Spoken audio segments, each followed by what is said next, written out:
Bienvenidos a Nébula, un viaje al corazón del misterio, donde el universo susurra secretos que desafían nuestra comprensión. Somos Raúl Sacrest y Patricia Alonso, tus guías en esta travesía por lo desconocido, donde las estrellas no solo iluminan el cielo, sino también los enigmas que guardan. En Nébula exploraremos los misterios que yacen más allá del horizonte, aquellos que se esconden entre las sombras de la realidad y la imaginación. Desde antiguas civilizaciones que miraban al cielo buscando respuestas hasta fenómenos inexplicables que continúan desafiando a la ciencia moderna. Acompáñanos en cada episodio mientras desentrañamos historias de lo inexplicable. Exploramos los confines de la mente humana y nos adentramos en las profundidades del universo en busca de las respuestas que yacen en el abismo. Ajusta tu mirada al firmamento. Apaga las luces de la razón y deja que el misterio te envuelva. Esto es Nébula. Bienvenidos a lo desconocido.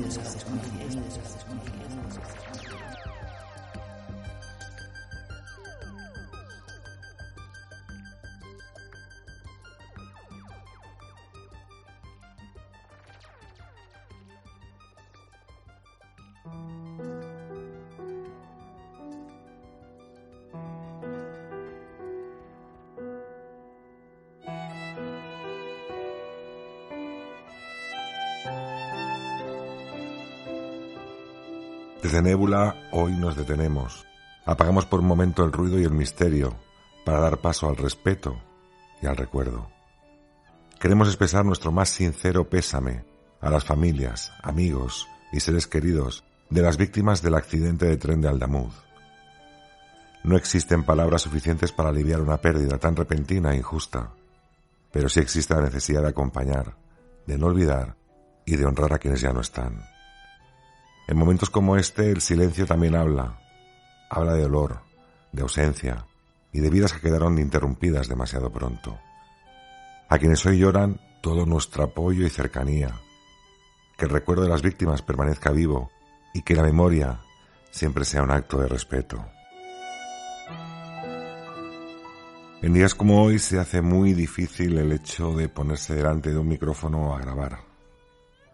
Y precisamente incluso sobre una tragedia que ocurrió en el año 83 y que también sesgó la vida en pocos minutos de muchas personas.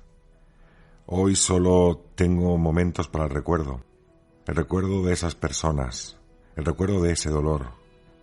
Viendo las imágenes, vienen a mi mente un montón de recuerdos en los cuales yo trabajaba en emergencias y urgencias, acompañando el dolor de estas personas.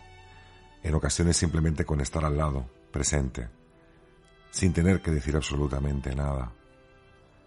A veces esos minutos de silencio parecen mentira, pero son necesarios, porque demuestran la cercanía de las personas. Y desde aquí quiero decir también la cercanía de Julio, aquel chico de 16 años, que junto con un amigo y su madre volvían de pescar, y que no tuvo otra que ponerse a ayudar a sacar a un montón de heridos de aquellos trenes. Esto nos demuestra que la humanidad de alguna forma tiene solución, porque estamos los unos por los otros, y cuando vemos que se necesita ayuda, no dudamos en remangarnos y echarnos al barro.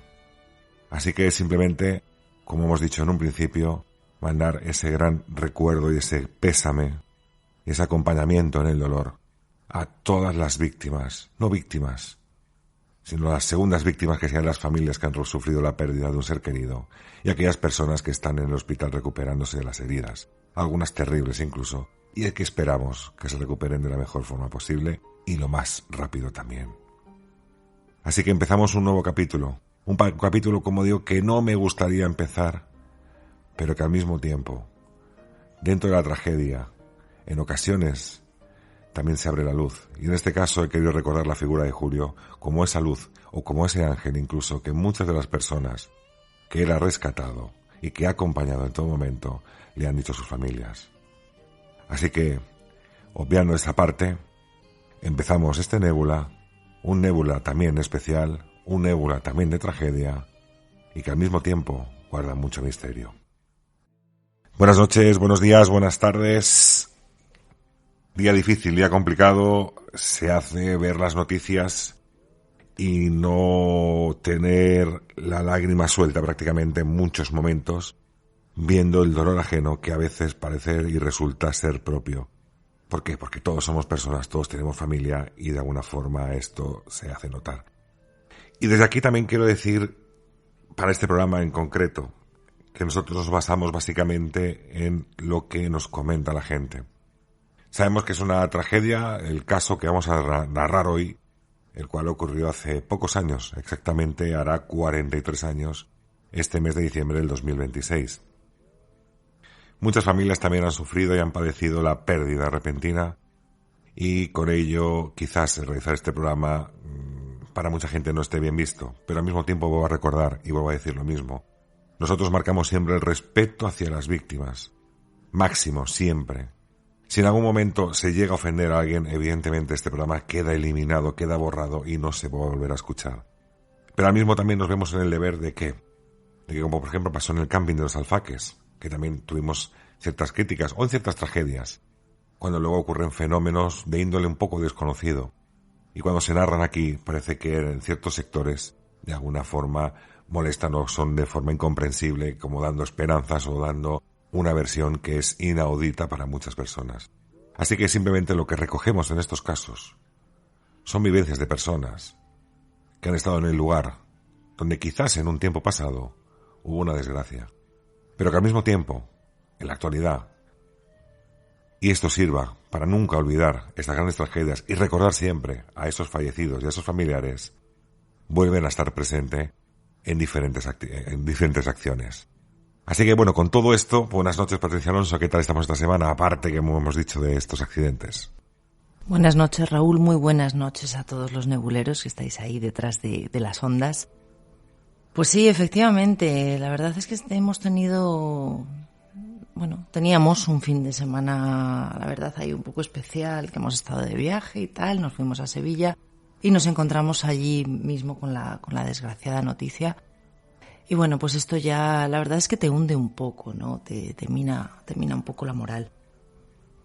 Y como muy bien has dicho, el programa de hoy, desde luego lo primero que quiero decir desde aquí es que, por supuesto, lo hemos hecho con todo el respeto y con todo el cariño para las víctimas, para los familiares, porque somos conscientes de que es un tema que todavía en gente de cierta edad está en la memoria y está muy latente. Yo me he dado cuenta al empezar a investigar, al buscar comentarios de gente y tal, y seguramente habrá alguno de nuestros oyentes que a lo mejor aquel día estaba allí, estaba algún familiar, algún amigo que ojalá no pasase nada, se quedase en un susto en sus casos.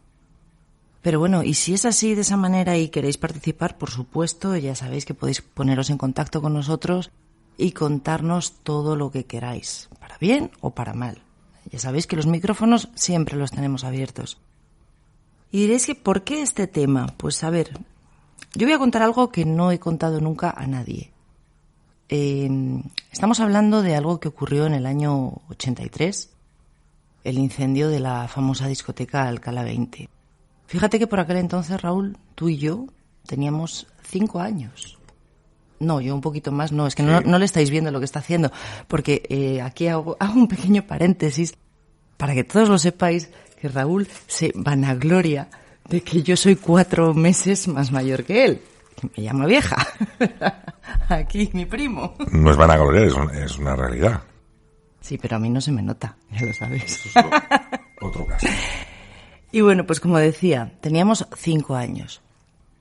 Yo sé que eso diréis, bueno, pues es que eras una niña, obviamente. Pero creer que yo me acuerdo, yo me acuerdo de este caso, me acuerdo de verlo en la tele. Porque como antes estábamos comentando tú y yo, por aquel entonces la prensa, la televisión no tenía filtro. O sea, te sacaban las cosas tal y como eran, crudas y duras. Y entraban a saco con la gente, los reporteros. Y yo recuerdo de estar en mi casa por la mañana, viendo la tele, siendo pequeña, y estar viendo aquellas imágenes que os aseguro que me marcaron muchísimo y me traumatizaron. ¿Por qué? Pues porque yo tengo 2 hermanos y son, bueno, pues mayores que yo. Estamos hablando de que nos llevamos 12 y 14 años. Con lo cual, por aquel entonces, ellos estaban en edad de salir de fiesta. Y en mi cabeza aquello se quedó tan marcado que cada vez que mis hermanos salían por ahí, yo estaba obsesionada con si les podía pasar algo, como les había pasado a esa pobre gente de esa discoteca. Por eso es un tema que siempre he tenido ahí en mi memoria, en mi mente. Y bueno, pues hace poco, por casualidad, me llegó un artículo que estuve viendo de la discoteca y todo esto, bueno, pues digamos que ha resurgido. Y sinceramente me apetecía hacerlo. Yo simplemente voy a matizar un pequeño detalle. Yo sé que puede sentirse gente, no sé si molesta por hablar de fenómenos paranormales en un lugar donde falleció su propio familiar. O quizás gente que pueda decir que aprovechamos cualquier desgracia para hacer tipo estos programas, ¿no? Y lo único que yo puedo decir, y como he dicho hace un momento, trabajé en urgencias y emergencias durante mucho tiempo. Yo ahora mismo cuando en ocasiones enciendo el televisor y veo con tertulios, presentadores y no presentadores, posicionarse en diferentes aspectos y hacer preguntas que no deben hacerse, en lugar de buscar, no hay que buscar ahora mismo culpable, hay que apoyar a las familias durante todo este tiempo y no meter malas ideas en la cabeza de las familias que ahora mismo están padeciendo y sufriendo. Decías tú que la prensa antes era un poco bestia. Yo creo que es más bestia a día de hoy.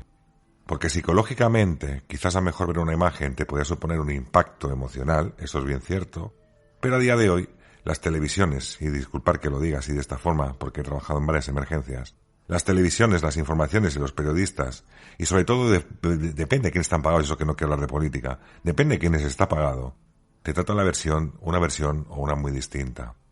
Olvidando y obviando, que vuelvo a decir lo mismo, e insistiré siempre, que las víctimas son los primeros y las familias son las primeras que deben estar ahí.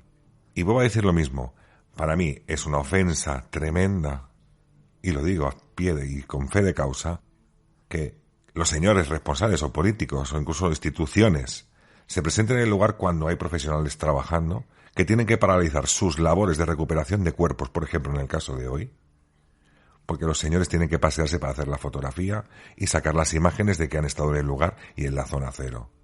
Me parece una vergüenza, una realidad, ver esto, porque a mí me ha dificultado mis labores, en muchas ocasiones, la parte institucional de muchos lugares, cuando tienen que presentarse allí para hacerse la fotito de rigor. Así que, vamos a empezar este programa, vamos a dejar un poco esta temática. Yo sé que a ti te toca por esa parte de los hermanos que son mayores que tú, y vamos a empezar con Alcalá 20, lo que ocurrió, que no debería ocurrir, pero que por desgracia, todavía, en ocasiones y en momentos puntuales, sigue ocurriendo. Es decir, nunca terminamos de aprender de las desgracias porque se acaban repitiendo. En Madrid hay lugares donde el tiempo no termina de pasar del todo. Espacios donde los muros parecen haber absorbido algo más que polvo y recuerdos. Esta noche en Nébula nos adentramos en uno de ellos. Corría el año 1983, cuando la discoteca llamada Alcalá 20 se convirtió en el escenario de una de las tragedias más devastadoras de la noche madrileña. Un incendio que arrebató decenas de vidas y dejó una herida imposible de cerrar. Pero lo que ocurrió aquella madrugada no quedó enterrado en el pasado. Trabajadores, vigilantes y personas que han pasado por el lugar después hablan de sensaciones difíciles de explicar. Cambios bruscos de temperatura, olores a humo que aparecen sin motivo, sombras donde no debería haberlas, incluso visiones fugaces, como si algo se resistiera a marcharse. ¿Podrá un lugar guardar el eco del dolor? ¿Puede una tragedia dejar una huella que trascienda el tiempo? Hoy en Nébula exploramos lo sucedido en Alcalá 20 y aquello que, según algunos, aún permanece allí. Y como si de una máquina del tiempo se tratara, nos subimos en ella, aquella rueda empieza a dar vueltas, y nos plantamos en diciembre de 1983, concretamente el día 17, donde la tragedia que nadie esperaba sucedió. ¿Qué fue lo que ocurrió en esta noche tan trágica, Patricia? Bueno, pues imaginaros una noche de fiesta en Madrid, como muy bien has dicho, el viernes 17 de diciembre de 1983. Digamos que los jóvenes pues empiezan el fin de semana y buscan los locales de moda de allí de la capital. El viernes y el sábado, pues bueno, como en todas partes, son los días de más afluencia y donde los neones, digamos que brillan a pleno esplendor. Las salas están abarrotadas, esa mezcla que había antes, ¿no?, de olores a perfume y tabaco cuando podíamos fumarnos los cigarritos allí tomando la copa. Y Alcalá 20 es una sala relativamente nueva, ya que está situada en los bajos del Teatro Alcázar, y antes que ella se llamaba Lido, que era una sala de fiestas que estaba orientada a un público más o menos de mediana edad, donde iban, bueno, pues las parejas, bailes agarraditos, bueno, nada actual para la época. Pero ahora todo eso ya había cambiado. La música era mucho más actual, había juventud, conciertos, DJs, y en poco tiempo esta sala se había convertido en uno de los locales más conocidos de la movida madrileña. Pero acabaría convirtiéndose en un sinónimo de tragedia, de vidas rotas y de un cambio social irreversible en la normativa de ocio nocturno en toda España. Además estamos hablando de la época de la movida madrileña, un poquito. La gente que no lo ha vivido o que lo ha escuchado, tenemos que decir desde aquí que aquella época fue como la explosión de esa libertad, vamos a llamarlo de alguna forma, y que, bueno, pues cada uno podía tirar por los derroteros que quisiera. En ocasiones mal, evidentemente, en otras ocasiones bien. Todo tiene su parte buena y su parte mala, pero sí que es cierto que la juventud gozaba, digamos, de pues estos aspectos, ¿no?, de esa noche madrileña tan conocida, donde surgieron tantísimos grupos también conocidos y donde prácticamente las canciones no se han quedado simplemente en canciones, sino que realmente se han considerado como himnos de lo que sería, en este caso, España, ¿no? Así que yo creo que es una de las épocas, pues, florecientes, podemos decirlo de alguna forma, y donde, pues, empezaba algo más allá que aquellos bailes agarrados, como dices tú, de esa mediana edad, esos bailes agarrados, de estar con tu pareja y demás, sino que, bueno, pues, era un lugar donde la gente podía ir a ligar y pasárselo, vamos, yo creo que en grande. El local tenía 3 plantas subterráneas, con pistas de baile y zonas de ocio. Se habían realizado unas obras de reacondicionamiento total del local que incluían una decoración espectacular. Se habían colocado más de 5.000 kilos de textiles, de plásticos y de cartón piedra que cubría todas las paredes y techos. Vamos, que aquello era una bomba de relojería altamente inflamable. Tenemos que decir que el local tenía un aforo oficial de unas 450 personas, aunque era muy frecuente que se superara esa cifra, sobre todo cuando había conciertos o cuando el ambiente estaba en su mejor momento. Y aquella trágica noche el aforo superaba con creces las 600 personas. Esto siempre lo decimos según las declaraciones de los dueños del local, según las entradas que se vendieron aquel día. Y la tragedia ocurrió aquella madrugada del 17 de diciembre de 1983, apenas unos minutos antes del cierre del local. Eran alrededor de las 4:45 de la madrugada cuando un cortocircuito prendió una de las cortinas de decoración. Esa chispa fue suficiente para prender todos los materiales inflamables de los que os he hablado, que cubrían todo aquel espacio, y desencadenó un incendio que se propagó a gran velocidad. El fuego se mezcló con un humo denso y tóxico que rápidamente invadió las 3 plantas, y en cuestión de segundos el ambiente pasó de fiesta a pánico. La música, las risas y el baile se convirtieron en gritos desesperados y carreras por encontrar las salidas. En ese momento la salida principal se colapsó rápidamente, con la presión de cientos de personas intentando escapar. Incluso muchos de los testigos y de las personas que allí estaban dijeron que las puertas de emergencia estaban bloqueadas o cerradas, hasta con cadenas, o sea, estaban cerradas con cadenas, lo que impidió que la gente pudiese salir a tiempo. Aquí queremos matizar que hemos recogido muchos testimonios porque hay muchos artículos escritos, incluso en redes sociales, como bien ha dicho Patricia en un primer momento. Nos llega la noticia de los posibles fenómenos que luego relataremos, a razón de publicaciones que se han ido dando en diferentes redes sociales, y entre ellas mucha gente, la cual asistió o había asistido a aquella discoteca, hablan y comentan que las puertas, digamos, las puertas de evacuación, o puertas que no son la principal en este sentido, estaban cerradas con cadenas y con candados. Es decir, que si tenemos que sumar todo ello, subir esas 3 plantas que has dicho, Patricia, que luego lo explicaban también los testimonios, subir esas 3 plantas por una escalera estrechita hasta llegar a lo que es la calle, imaginemos lo que era el colapso cuando se propaga ese fuego, y sobre todo la gente cuando habla sobre todo del tema del humo, que yo creo que fue lo principal, lo que más alertó a todo el mundo. Claro, imagínate, o sea, toda esa gente en pánico queriendo salir de allí. Y es que aquello se convirtió en una ratonera, pasillos estrechos y esas escaleras en trampas mortales. Incluso, como vamos a escuchar después, hay una chica que dice que en una situación normal, en esa discoteca, si estás en la planta de abajo del todo, para poder acceder a la calle, con toda la gente que hay, puedes tardar entre 10 y 15 minutos. O sea, tú imagínate lo que tuvo que ser eso, ¿no? Con avalanchas humanas. La gente se asfixió, se quemaron, se aplastaron los unos a los otros. Y es que las cifras oficiales hablaron de 81 muertos. 31 de ellos abrasados por el fuego. 13 personas murieron por inhalación de humo. 36 por las avalanchas humanas, aplastados. Y hubo una víctima que no estaba dentro del local. Era un vecino de las plantas superiores del edificio que se asustó tanto cuando vio el humo que entraba en su casa. Pues no sé, sinceramente no sé por dónde.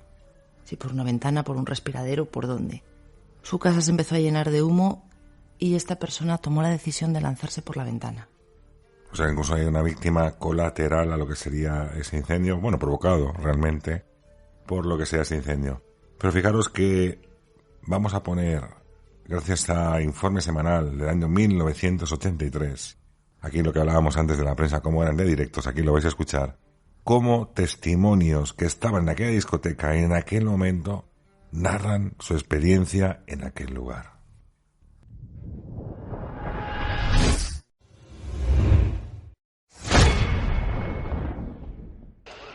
Vosotros habéis estado en la sala de fiestas Alcalá 20. ¿Cómo era esa sala de fiestas? Bueno, había una entrada donde había unas vallas que clasificaban los dos pasos de entrada y salida de gente, y ahí pues pagabas y entonces entrabas a una zona donde había una escalera circular que... Una escalera circular es una escalera de caracol, ¿no? Bueno, no totalmente de caracol, medio circular, era bueno un poco ancha, pero no directamente hacia la zona de baile y todo esto. Bajabas. ¿Esa escalera cuántos peldaños podía tener? Pues unos 20 o 30, ¿no? Unos 30 más o menos. Bajando la escalera, ¿llegábamos a qué zona? ¿Dónde está la... Guardarropas. En el guardarropas. Hay una sala pequeña y entonces pasabas a otro nivel distinto y había como 4 peldaños. Y entonces pues llegabas a otra sala en el cual había pues unas mesas, pero todavía tenías que seguir bajando más para llegar a la pista, que eran como unos 20 peldaños más o menos. Es decir, habían 3 niveles. Un nivel que era el de la calle, el primer nivel que era el del guardarropas, otro nivel que era el de un intermedio de barra y otro sótano, otro nivel. Está la zona de baile, que había que bajar unas escaleras bastante, vamos, un poco de 20 escalones también más o menos. Ya solo para salir sin que haya ningún problema, pues tardas un cuarto de hora por lo menos. Tienes que pedir paso a la gente porque normalmente, sobre todo los fines de semana, siempre está llenísimo.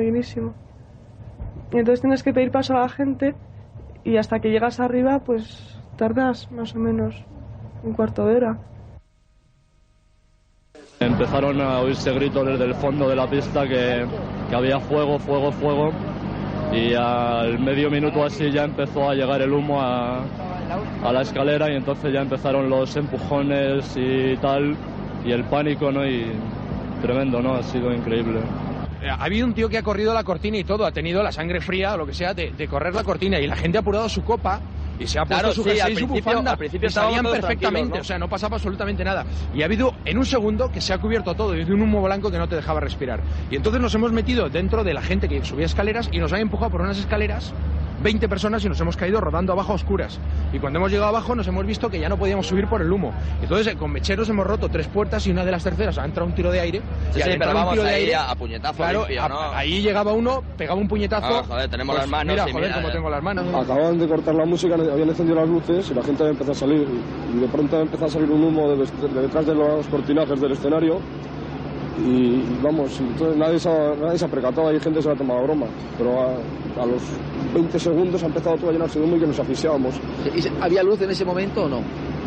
Se ha apagado la luz de repente cuando iba por las escaleras, cuando iba a salir para afuera. La luz se ha apagado. Se ha dicho en un momento de que había llamas incluso detrás del escenario. ¿Lo has visto tú en algún momento? Yo no he visto la llama, yo solo he visto mucho humo. No, es que no, pues, yo he cerrado los ojos, he salido como he podido, me asfixiaba. Hay mucha familia. Se ha quemado, ha salido un mogollón de siempre 1000 personas que quieren salir por unas puertas y se acabó. Y todos se atropellan y todo se acaba, ¿me entiendes? Esa es la historia, nada más, ¿no? O sea, un mogollón irracional y completamente absurdo, ¿no? Las cortinas del escenario empezaron a arder. Entonces echaron otras cortinas más fuertes o gordas y la gente no se ha dado cuenta hasta que el humo empezó a... No, ha sido cuestión de segundos. ¿Y cómo pudieron ustedes salir? ¿Lo recuerdan? Sí, porque nos pilló al principio y pudimos salir. ¿Pero ustedes estaban en la pista en el momento del incendio? ¿Alguien avisó de que se estaba produciendo un incendio? Se veía por el humo. Fue el humo lo que se vio. Quitaron las cortinas y se vio las llamas. ¿Ustedes salieron normalmente por las escaleras o salieron por otro...? Hubo escenas realmente de pánico, ¿no? Claro. Y luego, al parecer, en la acera de la calle, pues también golpeaban desde dentro. Entonces los bomberos y unos cuantos de nosotros empezamos a picar para romper, para que salieron algunos por allí. Ustedes creo que estaban celebrando, era un grupo de personas que estaban celebrando una despedida de soltero, ¿no? Es cierto, sí. Concretamente de su hermano, ¿no? Mi hermano. ¿Usted tiene noticias de su hermano?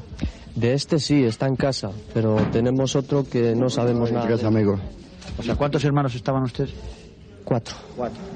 De 3 están bien, falta uno que falta uno que no sabemos nada y 3 amigos. 3 amigos, un cuñado de este chico y 2 amigos más.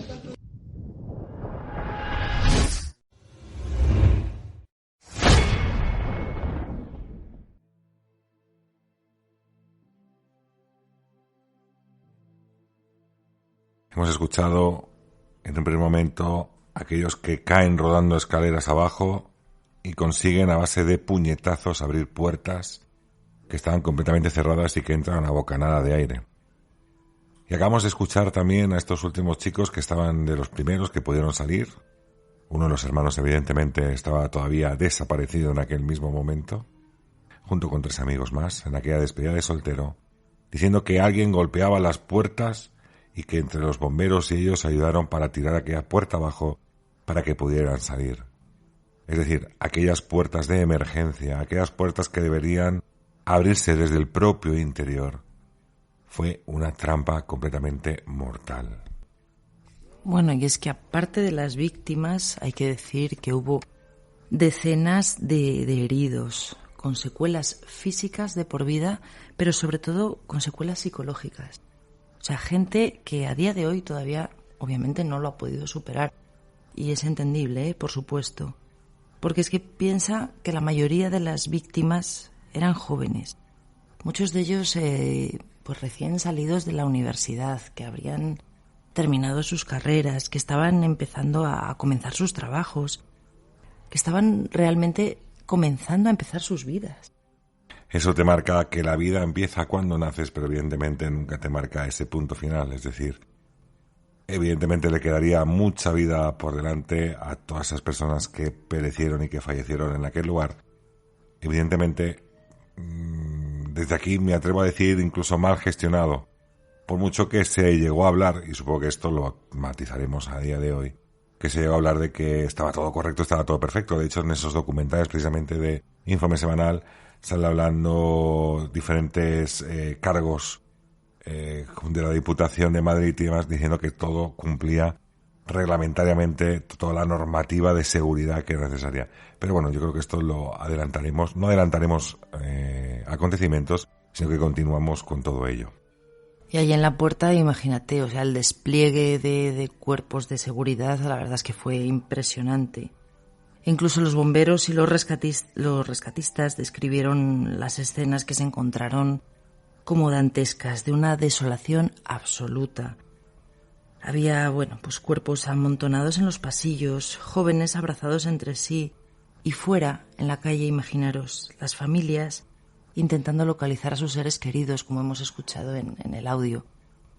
Y como os he contado antes, encontré ese artículo en una red social y me llamó mucho la atención la cantidad de comentarios que había, pero actuales, de hace un mes, 2 meses, de gente que hablaba del tema a día de hoy. Y voy a leeros alguno de ellos.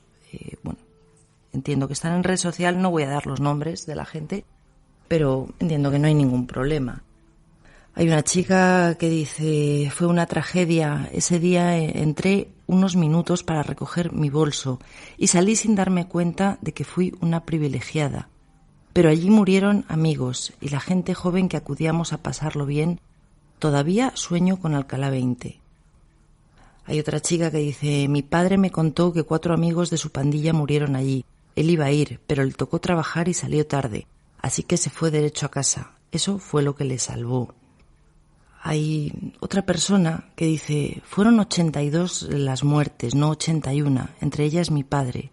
Alcalá 20 no puede quedar en el olvido. Eso por supuesto que no puede quedar en el olvido, y a ver si aprendemos un poco de las cosas, aunque parece que no. Y como os digo, hay infinidad de ellos. La madre de un amigo de mi marido era la encargada del guardarropa y falleció allí aquella noche.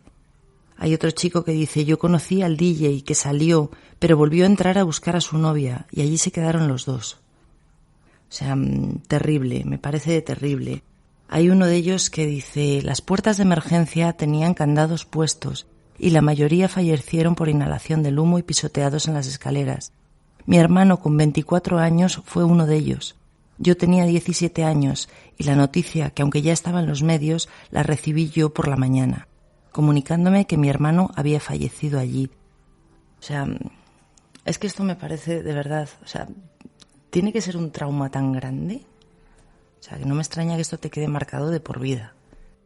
Fíjate que estos días, preparando el programa, preparando los audios, y con lo que ha ocurrido, me retrotrae en el tiempo.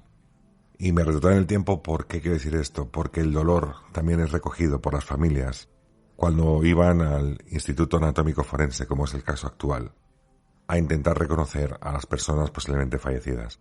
Pero yo creo que mejor que nosotros lo van a explicar aquellos familiares que de una manera desesperada intentaban buscar a sus personas queridas, fuera donde fuera o fuese donde fuese.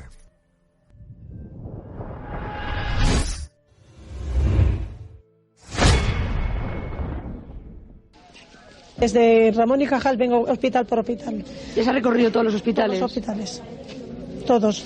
Y he visto 2 ahí aquí que están y no está ninguna de ellas mi hija. Mi hija está aquí. ¿Se entera usted de la noticia?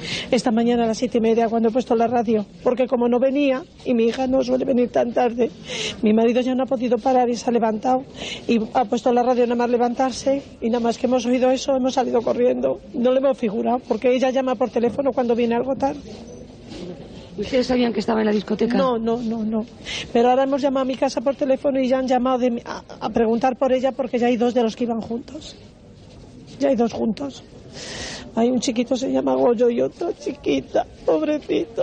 ¿Han perdido ustedes a alguien? Sí. ¿Lo saben fijo? Sí, a mi hermano. Está en el provincial.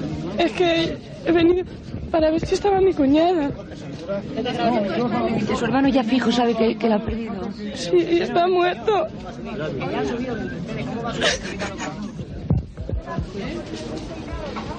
Señor, por favor, identifica usted a alguien. No he podido. ¿Por qué? Porque no me han permitido entrar porque ya han entrado otros.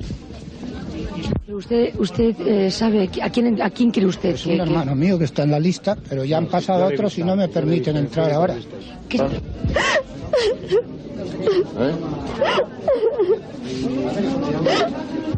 Pero lo sabe usted ya seguro. Sí. ¿Quién ha perdido? A su marido. Es que han aparecido ¿Han aparecido? Pero ¿que están vivos? Sí, muy bien. ¿Quiénes eran? Su hermano y su... Mi hermano y mi primo. Y están vivos, vaya, enhorabuena. Gracias.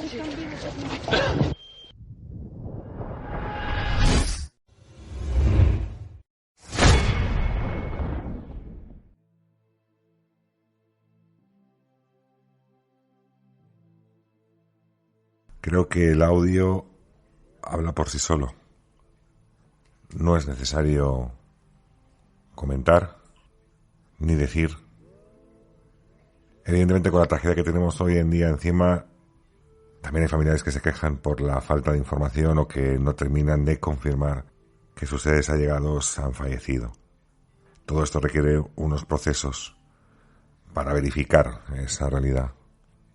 Y yo creo que las labores que hacen en este caso todos los profesionales que atienden emergencias es admirable, no solamente el pueblo, como hemos dicho, sino también los profesionales. Patricia, ¿cómo continúa esta historia?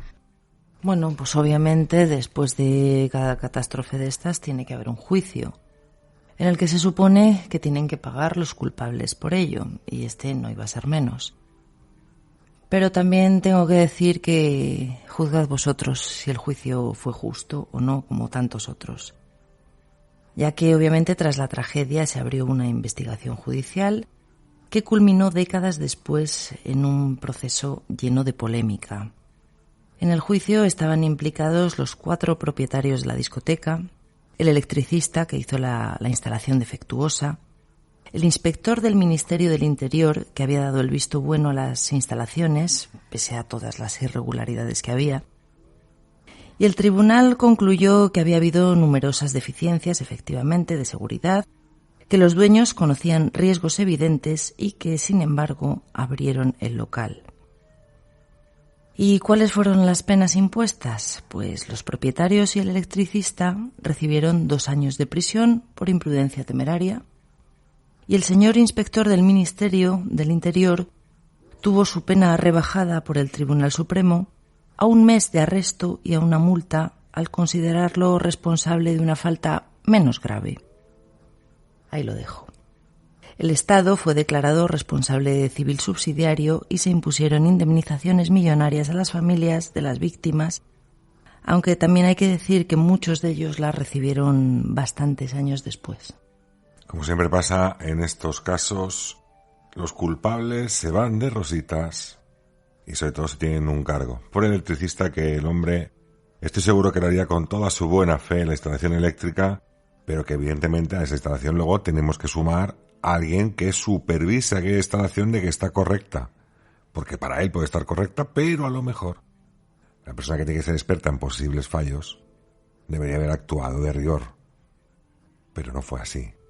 Es fácil cargarse al mensajero y no cargarse a los que realmente son los culpables. Evidentemente, si se conocía esta parte y sobre todo, me parece que no se habla en ningún momento en el juicio de que sí que hay ciertas historias que no compatibilizan, pero las cadenas y candados en las puertas de emergencia me parece que no son el mejor método para intentar salvar a alguien cuando ocurre una desgracia en el propio interior. No sé. Es cierto que a lo mejor llegó dinero y que hablaban de 2.000 millones de pesetas en aquel momento para indemnizar a todas las familias. Con esto queríamos tapar esos agujeros negros que tiene la crónica española en este sentido, con esta serie de sucesos trágicos y que sesga la vida de forma flagrante a muchas personas. Yo creo que, a mi poco entender, no veo esa realidad yo en ese juicio. ¿Y por qué digo esto? Quizás ya matizo también. Porque dentro de esos muchos comentarios que ahora existen dentro de cuando alguien hace una publicación sobre Alcalá 20, muchos dicen lo mismo. Esos propietarios, y como he dicho yo en el informe semanal, se destaca de que todo estaba correcto y todo perfecto, en buen estado. Es decir, que una explicación totalmente vana. Que esta gente, estos propietarios, de alguna forma, tenían amistades con la cúpula de altos estándares en Madrid, y que eso fue lo que permitió que salieran de rositas, ¿no? Hemos hablado prácticamente de muy pocos meses de prisión, y al responsable, pues ya yo creo que... Un mes de arresto domiciliario. Un mes de arresto domiciliario en casita para ver las noticias. En fin, como os he dicho, juzgad vosotros mismos. Toda esta tragedia obviamente conllevó cambios profundos en la revisión de la normativa de seguridad. Se endurecieron los requisitos de las salidas de emergencia. La señalización, mantenimiento de extintores y sistemas antiincendios se hicieron obligatorios y sujetos a inspecciones estrictas. La legislación sobre el aforo y control de ocupación se reformó radicalmente, eso sí que tenemos que decirlo. Y es que esta catástrofe quedó grabada en la memoria colectiva de España como una advertencia sobre los peligros de las negligencias, ya que la seguridad obviamente debería ser prioritaria por encima de cualquier negocio o celebración. Y aunque el Alcalá 20 original quedó cerrado tras el incendio, aquel local no permaneció olvidado. En 2003 se comenzó con una gran remodelación del local, con unas instalaciones modernas y de seguridad. En 2005, el nuevo club abrió con el nombre de Adraba, con tecnologías de seguridad de última generación. Pero, sin embargo, ese intento fue precintado por las autoridades tras unas horas simplemente de apertura por una falta de licencia. En 2007 volvió a intentarse, pero una vez más fue cerrado por los inspectores municipales. Parece que el local estaba un poco gafado, digamos, ¿no? Pero finalmente, en febrero de 2010, el local reabrió con el nombre de Adraba y con todos los sistemas de seguridad legalmente exigidos. Y así, después de más de 2 décadas cerrado, la música pues volvió a sonar en ese sótano donde aquel fatídico día se produjo la tragedia. Con el avance de los años, el local pasó a llamarse Coco Madrid, un club de baile y ocio nocturno muy moderno situado en este mismo local. Era un club conocido por sus fiestas y sesiones de DJs que estaban pues hasta primeras horas de la mañana y está muy cerca de las zonas centrales como Sol y Gran Vía. Pero también os tengo que decir que en julio del año pasado, del 2025, o sea, hace 4 días, este local, como os he dicho, conocido como Coco Madrid, fue precintado temporalmente por orden de la Agencia de Actividades de Madrid tras unas inspecciones que detectaron exceso de aforo y otras irregularidades de seguridad. Según las autoridades, la policía municipal constató que el club tenía casi el doble de personal permitido, lo que impedía una libre movilidad y ponía en riesgo la evacuación segura de clientes. O sea que, como vemos, no hemos aprendido nada. El cierre fue decretado durante 2 meses, con lo cual pues estas Navidades estaba abierto. Se vinculó directamente a irregularidades con el aforo aprobado y la normativa vigente. Este cierre ha reavivado el debate en Madrid sobre cómo se gestionan los aforos en salas de ocio, la importancia de respetar límites por seguridad y el recuerdo constante de lo ocurrido en el 83. También tenemos que decir que la sala Coco Madrid es una sala a día de hoy, pues de las más concurridas, de las más famosas y a las que, pues acude mucha gente porque debe estar muy bien, ¿sabes? Como sala de ocio nocturno, discoteca, llamadlo como queráis, hay conciertos, hay DJs, pero por favor, echemos un poco la vista atrás, ¿no? De lo que pasó y que esto se pueda repetir en cualquier momento. Sobre todo a los propietarios, ¿no? A los responsables, que hagan todo lo posible porque eso no se vuelva a repetir. Yo creo que más que maldición de por qué no se puede volver a abrir y demás, yo creo que ha pesado mucho en todo este tipo de aperturas y reaperturas de este local, ha pesado mucho su historia. Porque yo estoy seguro que muchos locales incumplen mucha más normativa que seguramente los actuales en esa ubicación concreta, Alcalá 20, pero como tiene una historia trágica detrás, a cualquier mínima duda que se tenga, cualquier persona responsable va a decir, no, se cierra durante 2 meses hasta que arregléis esto. Y yo creo que el hecho de ser propietario ahora mismo de Alcalá 20, de ese subsuelo del teatro, lo que está claro que lo que te está haciendo es que tengas que tenerlo todo a la mismísima perfección sin escaparse prácticamente ni un solo detalle. Pero yo creo que es realmente por la historia que lleva detrás. Porque tú imagínate que pasa otra desgracia justo en el mismo local, yo creo que linchan directamente a las personas responsables que diciendo pues esto, que no había aprendizaje, y acabarían linchando a las personas que han dado los permisos de apertura. Bueno, pero es que así es como tiene que ser. O sea, es que tiene que estar medido al milímetro. O sea, vamos a ver, que ahí hay vidas humanas. O sea, no porque tú pongas una copa más o una copa menos o ganes más esa noche o menos, tienes que jugar con las vidas de las personas. Si quieres tener un negocio de esa envergadura, tienes que ser consciente y consecuente con lo que tienes. Y yo, es lo que te decía, sí, tienes razón, hay muchos locales así, desgraciadamente. Aquí yo, cuando he estado preparando este programa, recordaba una sala, por llamarlo de alguna manera, que había aquí en Valladolid, que ya iba cerrada muchos años, que se llamaba Mambo, y yo lo pensaba, yo decía, madre mía, o sea, yo he ido allí muchas veces. Si allí hubiese ocurrido algo, nos había pasado lo mismo. Eso era una auténtica ratonera. O sea, es que no tenía no es que la salida de emergencia estuviese cerrada, es que no tenía salida de emergencia. Y era también en un sótano bastante profundo, con unas escaleras muy empinadas, que lo que te digo, si ahí hubiese ocurrido algo, o sea, ahí habíamos caído todos, pero vamos, como moscas. Es lo que tiene en este caso la legislación, que a veces pensamos que a veces es demasiado dura, pero al mismo tiempo cuando ocurren las desgracias nos acordamos de ella, diciendo que a lo mejor son un poco laxas, ¿no? Cuando lo quieres montar es demasiado duro, cuando realmente ocurre algo es demasiado laxo. Pero esta es la historia. Y continuando con esta historia de Alcalá 20, porque llevamos unos cuantos minutos explicando esta tragedia, hemos escuchado a los principales protagonistas gracias al programa Informe semanal, del cual hemos rescatado pues esos pequeños audios en los cuales pues las propias personas relatan esa realidad que se vivió en aquel lugar, incluso cuando las personas iban a reconocer los cuerpos de las personas queridas de los fallecidos. Pero claro, cuando nos encontramos solamente con este artículo, nos encontramos también, como ha comentado Patricia, de diferentes comentarios que aludían a sensaciones, a vivencias y a cosas extrañas que ocurren dentro del local.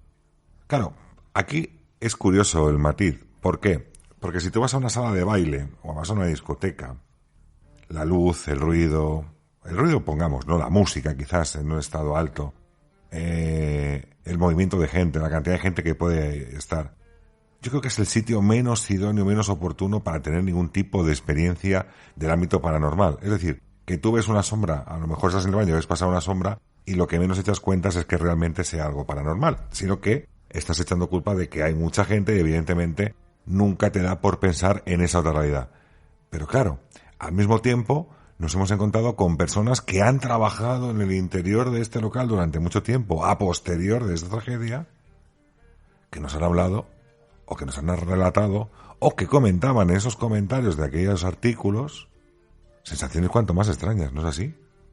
Pues sí, efectivamente, allí al parecer hay gente que, bueno, pues que ha detectado cosas, como muy bien has dicho, sensaciones, cambios de temperatura, ciertos olores que no corresponden a ese momento, como por ejemplo olor a quemado, olor a humo. Y bueno, pues he rescatado también algunos comentarios de personas, como por ejemplo el de una chica que dice: en el medio de la madrugada me fui al baño, bajé las escaleras pensando, en estas escaleras murieron muchas personas. Cuando entro al baño estaba extrañamente vacío. Cuando salgo de él, oigo unas risas juguetonas y sentí que me tocaban el hombro. Cuando me di la vuelta no había nadie. Subí las escaleras corriendo, muerta de miedo. Al parecer, desde entonces han habido muchos sucesos paranormales en esta discoteca. No solo los clientes han contado dichos sucesos, también trabajadores, como limpiadores, camareros y miembros del staff. Incluso dicen que hasta el dueño ha llevado a un cura para bendecir el lugar. Y sigue diciendo, hoy en día sigue abierta al público, con muchas más medidas de seguridad, y tengo que decir que es una sala bellísima. También podemos decir que habrá mucha gente que sepa lo que allí ocurrió, pero debido a la época y a la gente que frecuenta esta sala, que son jóvenes, otros no tendrán ni idea, no saben lo que allí pasó realmente. Porque bueno, pues es lógico, han pasado 43 años y bueno, pues es algo que no tiene por qué saber.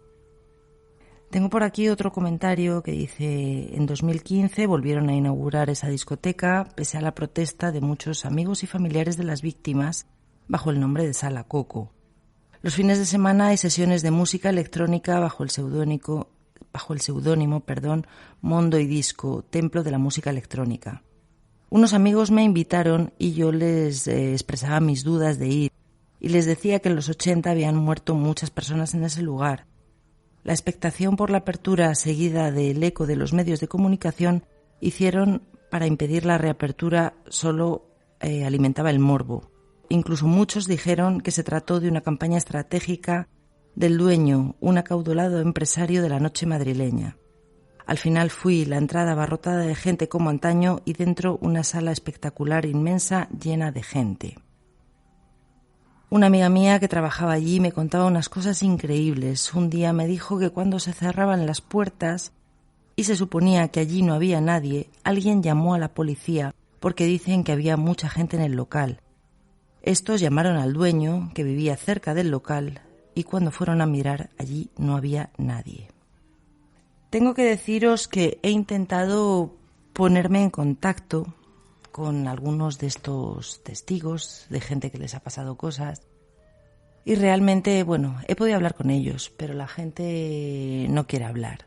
No sé si quieren olvidar, no quieren hablar públicamente, pero sí he tenido el gusto de poder hablar con una persona que trabajó allí durante una temporada en el año 2010 como DJ. Y pues desde aquí ella prefiere no dar su nombre. Nosotros, por supuesto, lo respetamos y sobre todo le agradecemos que haya tenido, la valentía de hablar para nosotros y contarnos su testimonio y las sensaciones que allí vivió trabajando en la sala Adrava, que era en ese momento.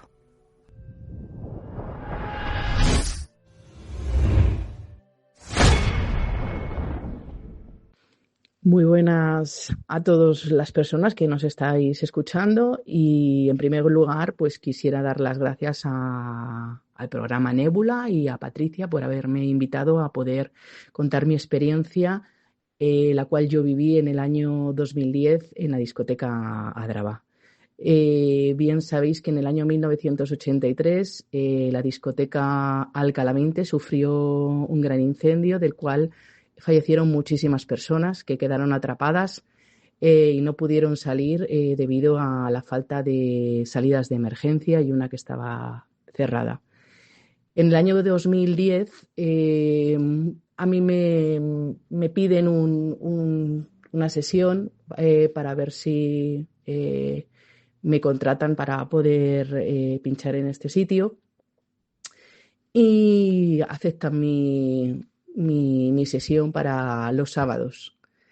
Yo nada más empezar allí a pinchar, pues ya empiezas un poco con la obsesión de ver o imaginar qué es lo que en ese momento podría haber sucedido y sobre todo a buscar las salidas de emergencia. Yo en el año 97 sufrí claustrofobia y estuve tratada durante un año aproximadamente.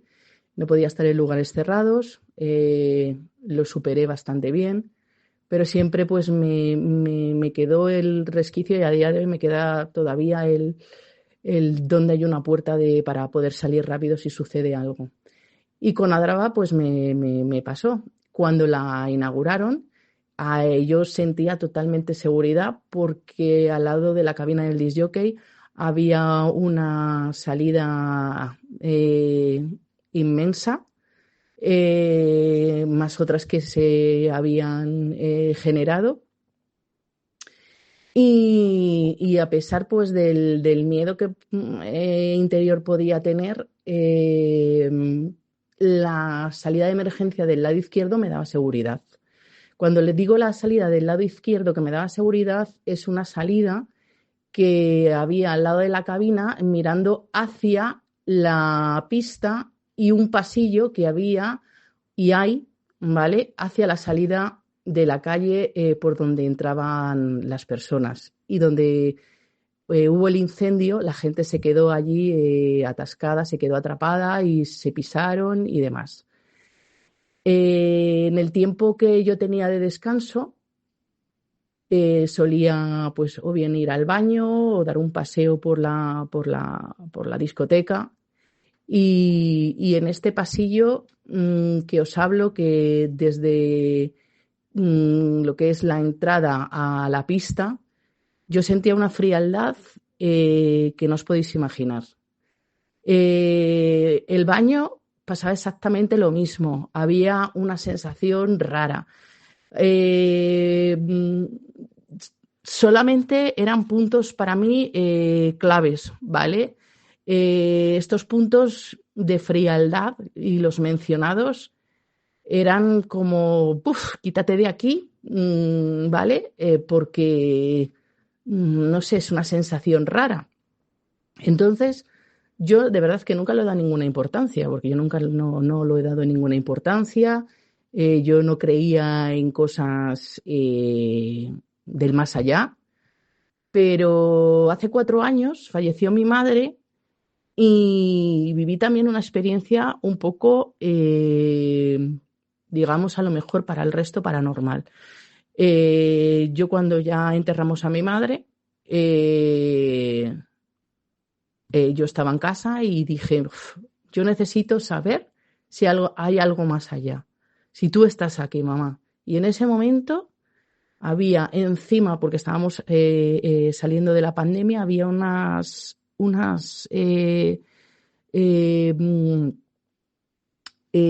montón de mascarillas que se cayeron al suelo. Era 5 de julio, no había viento, no había aire acondicionado, con lo cual eso fue algo que me impactó muchísimo. Entonces, a raíz de ahí, considero que hay personas que somos más sensitivas y creo que hay algo más. Y creo que en esa discoteca se quedó el algo más, ¿vale? No he vuelto a ir a esa discoteca y yo me acuerdo que cuando nos dijeron que cerraban la discoteca me dio muchísima pena. No estaban todas las licencias o no consideraban que estaban todas las licencias ok y de verdad que todas las salidas de emergencia estaban bien, pero se consideró y se volvió a clausurar. Posteriormente se abrió como Cocó y hace poco leí en el Facebook un comentario de una chica que sintió lo mismo que yo. Entonces la contesté y la dije, efectivamente, yo sentí lo mismo, esa frialdad. En esas zonas, en la zona de ese pasillo, apenas siempre se ponía la gente y cerca había una barra. La gente siempre se ponía en la zona de pista o a los lados de la pista. Los baños eran muy fríos, sí que había, ella comenta que no había gente, sería una hora puntual a lo mejor. Cuando yo he estado sí había gente porque teníamos muchísima gente por ser la novedad, pero la frialdad, insisto, que había en ciertos puntos, para mí delata el que allí se quedó encerrada la vida de muchísimas personas.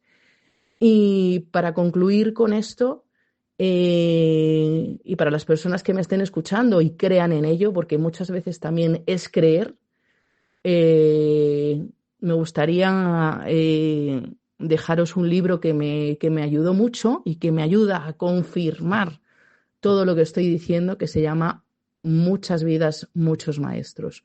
Muchísimas gracias por haberme invitado al programa y de verdad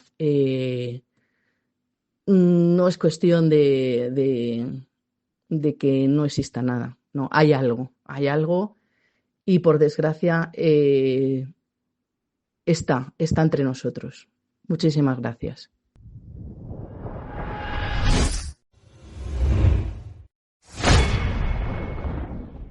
Tan solo podemos agradecerte, sabemos que nos estás escuchando, que has escuchado el programa con atención, el hecho de que hayas dado este testimonio tan importante para nosotros. Quizás sea el primero de muchos, como siempre decimos que abrimos vías de contacto para que si alguien ha tenido cierta experiencia en Alcalá 20, Cocón o como se ha llamado Gádraba en su momento, oye, tenemos vías abiertas para hacer una continuación de esos fenómenos que ocurren allí. Y recordad nuestras vías de contacto para poneros en contacto con nosotros, enviarnos un WhatsApp, vuestros comentarios, vuestras experiencias y todo lo que queráis. Podéis escribirnos al WhatsApp al 613 30 86 97. 613 30 86 97 o al correo nebulaelpodcast2024@gmail.com. Porque aquí está el paradigma de es lógico abrir una nueva discoteca en lugar donde murieron tanta gente precisamente por ser una discoteca. Aquí hablamos las otras semanas de aquellos barcos que murieron mucha gente, que se mantienen en el fondo marino y que nadie los puede tocar porque aquello se considera un santuario. Debería quizás considerarse un santuario, un lugar así. Pero para ello, ahora nos vamos a ir directamente con un gran amigo que tenemos al otro lado del hilo telefónico, que no es nada más y nada menos que Álvaro Martín, que realiza la Ruta de Madrid Misterioso, también el primer programa de radio, y aparte también el podcast de Ecos de lo Remoto junto con Israel Gordon. Así que simplemente tenemos al profesional que hacía falta en este caso de Madrid para que nos explique estos misterios y qué es lo que él conoce sobre este caso de Alcalá 20. Así que buenas noches, Álvaro, ¿qué tal estás? Y bienvenido a esta que es tu casa, Nebula. Muy buenas, ¿qué tal? Raúl, Patri, amigos de Nebula, pues un placer estar con vosotros. Y más si es hablando de la patria chica, de Madrid. Porque, oye, que en Madrid también hay misterios, que en Madrid también hay casos extraños y curiosos, y en esta gran urbe, llena de obras, llena de ruido, llena de prisas y de estrés, también hay tiempo para los fantasmas, y fijaros, incluso para los ovnis, que ya hablaremos otro día si se tercia. Así que nada, encantado de estar con vosotros para hablar de un tema bastante desconocido.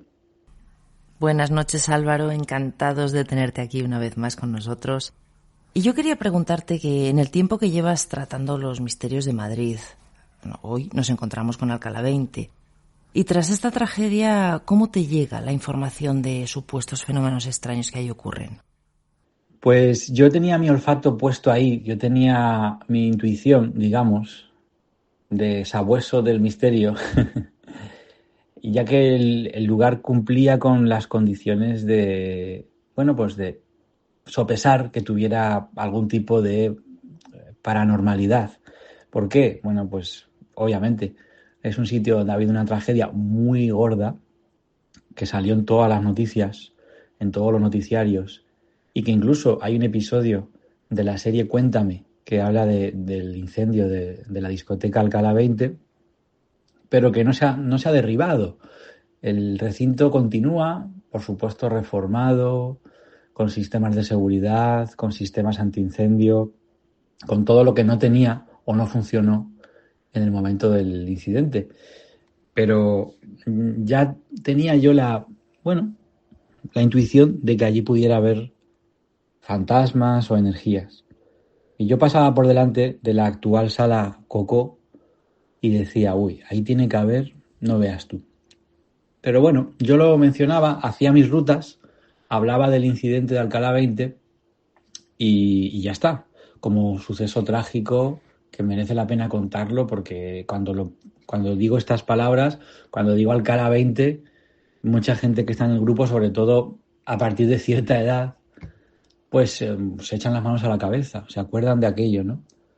Hasta que un día, pues me vino alguna persona a decirme, oye, yo estaba aquí de fiesta y eso ya lo contamos enseguida, pero ¿cómo me llegó este caso? En resumidas cuentas, pues me llegó a través el tema paranormal, yo le tenía echado el ojo ya, digamos, pero me llegó a través de los clientes que vienen a mis rutas.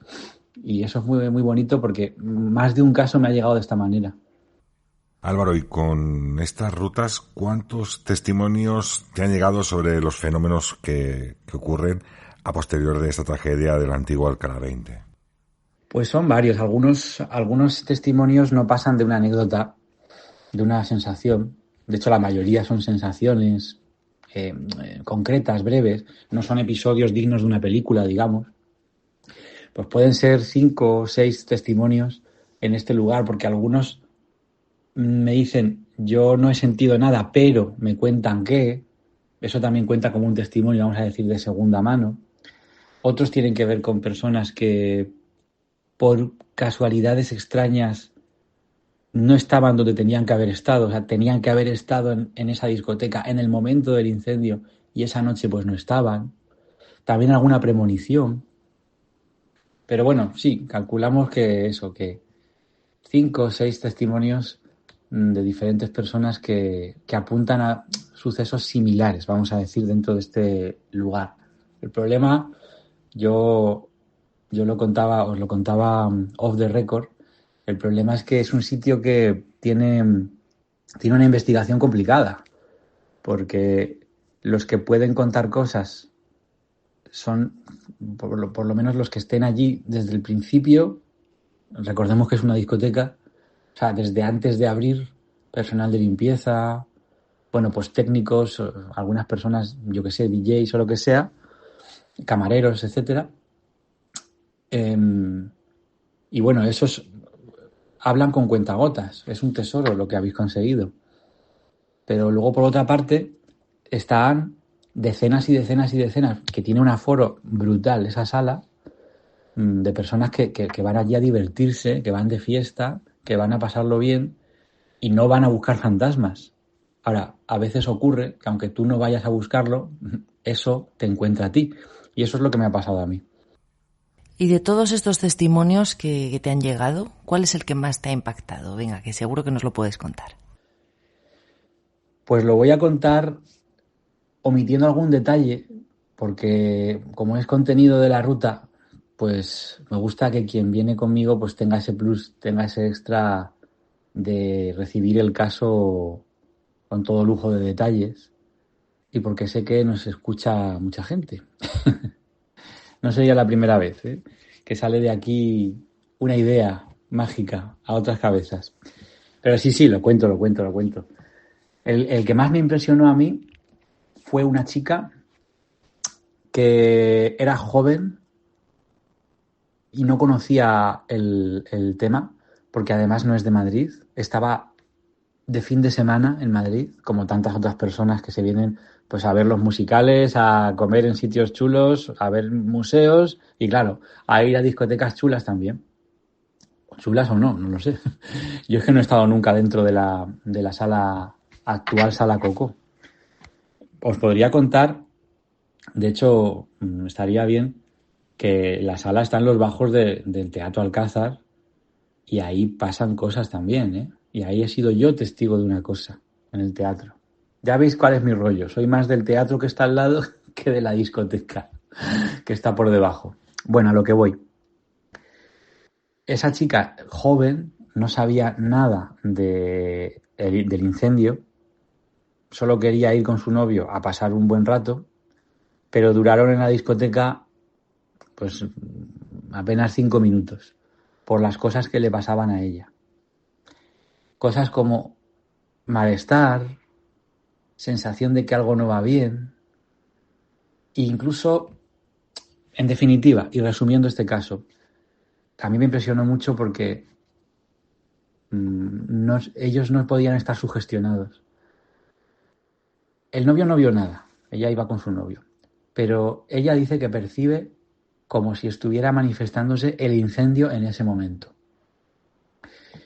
Esto puede atender a dos cosas: a que ella estuviera viendo realmente, vamos a decir, fantasmas, ánimas, espíritus que están allí errantes, que yo no creo en esa teoría en este caso, o mi teoría personal de lo que pasa allí es que hay una impregnación, hay espectros, hay residuos energéticos en ese lugar, una huella de la tragedia tan fuerte que ocurrió. Total, que ante tal cantidad de sensaciones y de percepciones, la muchacha y el novio, los dos, se marcharon del lugar, y a posteriori es cuando descubren que habían estado en un sitio donde había ocurrido un incendio y donde había muerto tanta gente.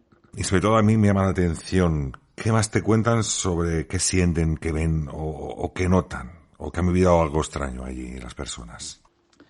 Pues hay dos tipos de experiencias allí. Las de personas que sienten que tenían que haber estado allí porque era una discoteca muy de moda y siempre iban, y ese fin de semana, ¿por qué no iba a ser igual? ¿Por qué no iban a ir de todas formas? Y por una cosa absurda, pues no fueron. personas que tuvieron una corazonada de no tengo que ir a la discoteca. Esto es muy común en tragedias.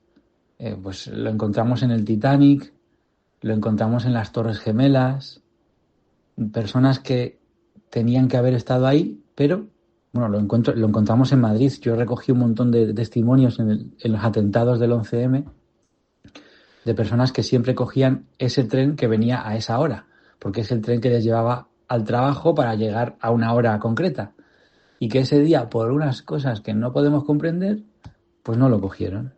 Pues igual, ese es un grupo de testimonios, el de premoniciones y el de situaciones que impiden que la persona esté y tenía que haber estado, lo que nos induce a pensar que hay gente que, bueno, que no es su momento y por tanto, pues el destino, lo que sea, les impide estar en el sitio para correr ese peligro. Y luego está el grupo de personas que dentro de la discoteca han sentido cosas que tienen que ver con un incendio, como por ejemplo calor, cuando no hacía calor, como por ejemplo olores, olor a ceniza, olor a quemado, olor a humo, también es relativamente frecuente. Y luego ya están los casos más potentes, que son los que ven figuras que no tendrían que estar. Álvaro, ¿y tú crees personalmente que realmente ocurren allí fenómenos paranormales o puede ser una sugestión de la gente por lo ocurrido en el 83? Aunque, como hemos dicho antes, es muy posible que mucha gente, por edad y por el cambio de nombre del local, no sepa lo que allí ocurrió. Pues Patricia, yo creo que si vas sabiendo lo que ha pasado allí, puede intervenir el factor sugestión, sobre todo si lo que te ha ocurrido, vamos a decir, es un poco sutil. Es decir, puedes creer que has olido a quemado durante un momento y luego ya no hueles más y lo asocias con que ya sabías que ahí había habido un incendio. Que no tiene sentido que huela a quemado en un sitio tanto tiempo después, reformado, etcétera. Pero se utiliza muy a la ligera la palabra de la sugestión, y yo he ido a sitios sabiendo la historia del lugar y o bien no me ha pasado nada o bien me han pasado cosas que no tenían nada que ver con la historia del lugar. Entonces, bueno, hay que coger con cuidado el tema de la sugestión. Y también te diré, no es por nada, pero las personas que pudieron haber vivido el tema de Alcalá 20 no son el público año 1983, que ya eran medio adultas en esa época, no son el público de esa discoteca. Por tanto, la sugestión, bueno, no la vamos a descartar del todo, pero lo veo complicado. Yo lo que creo que hay ahí es una impregnación. ¿Y tienes constancia de que los propietarios son conscientes de lo que allí ocurre o si han dejado entrar a investigar a alguien o algo? Sobre los dueños, lo que son los dueños así, los más altos en la jerarquía, no tengo ni idea. Por supuesto, tengo mi opinión. Yo creo que lo tienen que saber seguro, pero no me consta al 100% de que me lo hayan contado ellos, pero lo tienen que saber seguro, que allí pasan cosas raras. Pero sí me consta que muchos trabajadores y personas que están en puestos, vamos a decir, elevados, pues no sé si el término es jefe de sala o alguna cosa así, sí lo saben. Sí, porque hay muchos momentos de soledad allí, no siempre está llena de gente la discoteca, hay momentos que solo está el personal y ahí es cuando más fácil se puede percibir eso, mucho más que en un sitio donde hay muchos estímulos, hay luces, hay ruido, pero los trabajadores, no sé si todos, pero sé que algunos, eso sí lo sé seguro, que algunos lo saben, y si algunos lo saben, esto se comenta. Y no es descabellado, no es descartable. De hecho, es muy lógico pensar que esto haya llegado a los jefes, a los dueños o a quien corresponda. Y ya como último, Álvaro, ya te dejamos, que sabemos que estás con las rutas misteriosas y que la gente debe apuntarse para entender con más detalles aquella experiencia que nos has explicado al principio. Pero yo sí que te he escuchado en radio, en ese Madrid misterioso, explicar que un compañero de radio, conocido como El Pirata, también tuvo una experiencia en aquel lugar, o por lo menos algo ocurrió o algo conocía de este sitio. ¿Nos puedes explicar bien qué es lo que es? Pues a mi querido pirata, que yo soy oyente de la Rock FM, al pirata le pasó lo que a más de uno le ha ocurrido. Y es que esa discoteca estaba muy de moda y ahí iba mucha gente porque además tenía un gran aforo. Y esa noche, además es que contaba, si no recuerdo mal, contaba que le dio bajón, vamos a decirlo así. Que iban a ir, tenían clarísimo que iban a ir, pero en el último momento le dio bajón. Cosa rara. Y eso es lo que me ha comentado más de uno. Llámese pirata o llámese lo que sea. Yo no he hablado con él directamente, con pirata, pero personas que yo he traído en las rutas y demás me han dicho, por ejemplo, me han contado así, literal, yo era que parecía un trabajador más de Alcalá 20. O sea, yo iba a Alcalá 20 todos los fines de semana. Todos, me encantaba. Yo era como quien va a misa los domingos, que es que no podía faltar. Y ese día, solo ese día, dije, hoy paso. Cosa rara en mí. ¿Cómo te llega esa idea de hoy no voy? Cuando tenías planeado ir. Claro, pues ¿cómo le llega la idea de no subirse a un avión que después ese avión tiene un accidente? O no embarcar en el Titanic. O no ir a trabajar ese día a las Torres Gemelas. Pues eso es lo que es un misterio. Parece que hay personas que... Bueno, primero, parece que hay personas que lo pueden ver o, no sé, lo pueden percibir antes de que ocurra de una forma intuitiva, y luego parece que hay personas que tienen un destino diferente y algo, una fuerza sobrenatural, pues los aleja de estar allí. No lo sé. Pero bueno, que la gente vaya tranquilamente a la sala Coco, porque allí, hombre, se pueden encontrar con lo insólito, se pueden encontrar con más de un fantasmón de carne y hueso, pero que es un sitio a priori, no pondría, yo no lo diría con total seguridad, ¿no? Porque vete tú a saber, pero es un sitio que a priori ya está preparado para acoger a la gente que acoge y para, bueno, y para que la gente se lo pase bien, vaya, que no debería de haber ningún peligro en la actualidad. Pero claro, yo no puedo asegurarlo al 100%, habida cuenta de que sigue habiendo este tipo de incidentes. Nos acordamos de una discoteca en Murcia hace no demasiado. También un incendio. Entonces, cuidado. No puedo decir que esto es seguro al 100%, pero bueno, ante la duda, pues oye, te vas al lado, te vas al Teatro Alcázar y allí a lo mejor ves al individuo que vi yo pasar por un pasillo. Y ahí lo dejo. Un saludo, amigos. Muchísimas gracias, Álvaro, de verdad, por estar aquí una vez más con nosotros, que siempre, bueno, nos sorprendes y aprendemos un montón de cosas. Y no podéis perderos de verdad esa ruta misteriosa del Madrid misteriosa, porque es impresionante y va a hacer desde luego que veáis la ciudad con otros ojos, os lo aseguro. Y continuamos, porque fijaros que hemos hablado de pirata que tenía que ir, parece que se acaba cansando y no termina de ir. Y como ha dicho bien, en el Titanic y en tantas otras tragedias ocurre que gente, de alguna manera, tenía pensado acudir a ese lugar donde ocurre la tragedia, pero por X motivos no termina de ir. Y aparte del pirata también nos hemos encontrado algunos casos que también relata la gente en esas redes sociales, diciendo que tenían que ir, pero que por extraños motivos no acabaron yendo. Y tenemos por aquí algunos de estos comentarios. Patricia, ¿qué nos dicen estos comentarios de esta gente que salvó la vida milagrosamente? Pues sí, efectivamente, ¿no? Llámalo destino, llámalo casualidad, pero bueno, voy a leeros un par de ellos ya para concluir. Hay una chica que dice: en mi colegio mayor teníamos la cena de Navidad. Muchos quisieron ir después a Alcalá 20, pero se volvieron porque era un grupo grande y la cola era tremenda. Yo no fui. Al día siguiente los teléfonos del colegio mayor se venían abajo, con las familias llamando al enterarse de la tragedia.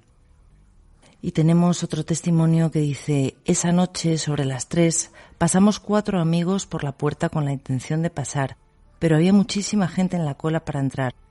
decidimos irnos porque no nos dio buena espina y terminamos en la discoteca Principado de Conde Peñalver, que estaba a tope también. Nos libramos de chiripa. Pues esto es el caso de Alcalá 20, este caso que de alguna manera, después de la tragedia, siempre llega la calma. Y a veces no la calma, a veces llegan los fenómenos paranormales o por lo menos sensaciones. Yo estoy seguro que más de una ocasión, cuando la tragedia golpea de esta forma tan desmedida en ciertos lugares, a veces el recuerdo se acaba olvidando. Pero cuando el recuerdo se olvida, aparecen esta clase de fenómenos para recordarnos que en aquel lugar ocurrió algo trágico, ocurrió algo que tenemos que aprender y ocurrió algo que no tenemos que olvidar, sobre todo a las personas que allí perecieron. Así que esto es un síntoma de que la vida pone todo en su carril, pone todo en su dirección.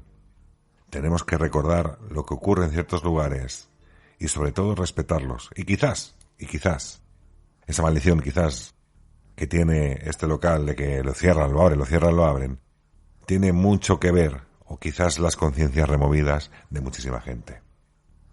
La tragedia de Alcalá 20 sigue siendo un eco que no se apaga. No habla solo de un incendio, sino de una noche que rompió demasiadas vidas al mismo tiempo y que dejó una marca invisible en la ciudad. Allí donde antes hubo risas, música y promesas de juventud, quedó un vacío imposible de llenar. Recordar lo ocurrido no es mirar atrás por morbo, sino detenerse un instante para reconocer el valor de cada historia que quedó interrumpida. Con el paso de los años, ese recuerdo parece haberse impregnado en el lugar. Hay quienes cuentan experiencias extrañas, unas sensaciones de presencias, ruidos sin origen claro, cambios bruscos de temperatura, miradas que se sienten sin verse. No importa tanto si estos fenómenos tienen o no una explicación sobrenatural. Lo que realmente revelan es que el dolor no se borró del todo. Alcalá 20 sigue hablándonos, no desde el miedo, sino desde la memoria, recordándonos que algunas tragedias no buscan ser olvidadas, sino comprendidas y sobre todo respetadas. Y desde aquí nos despedimos una semana más en Nébula. Hemos tratado una tragedia. Desgraciadamente hemos empezado esta apertura de este programa tratando otra tragedia. Esto se va a publicar en unos días. Evidentemente nosotros grabamos, ha ocurrido a 2 días vista de esta tragedia que ha ocurrido en Granada. No nos gusta abrir el semanario, el episodio semanal, con este tipo de noticias, pero no dejan de ser la vida misma. Hay que recordar que el 17 de diciembre de 1983, si hubiéramos hecho también este programa de Nébula, quizás el 18 o el 19, hubiéramos abierto también el programa con una apertura similar, dada la magnificencia de esta catástrofe y de esta tragedia. Así que nos despedimos con vías abiertas, como hemos dicho, a aquellas personas que quieran hablar, que quieran narrar su historia. Dejamos abiertos los WhatsApp, dejamos abiertos los correos, incluso los comentarios en diferentes plataformas, tanto de ebooks, de Apple Podcasts, de Spotify y tantas otras que nos escucháis. Así que nos escuchamos dentro de 7 días, desde el universo hacia la Tierra, para escuchar y narrar esos misterios que tanto nos gustan y tanto nos apasionan. Hasta luego. Del universo hasta la Tierra, así es Nébula, analizando el misterio. Raúl Sacrés, amigo de leyendas, de montañas y de meigas, investigadora, enigma, Monserratus y pasión. Con él va Patricia, su compañera infatigable, con esa voz angélica y la fuerza de un ciclón. Nébula, un programa de misterio buscando respuestas, desde Egipto hasta el Montseny, Torres Albana, Sierra, todos son historias narradas por 2 grandes, Patricia Alonso, Raúl Sacrés. ¿Acaso no lo crees? No busques más, Nébula te atrapará. Raúl Sacrés, ¿acaso no lo crees? No busques más, Nébula te atrapará. Del universo hasta la Tierra, así es Nébula, analizando el misterio.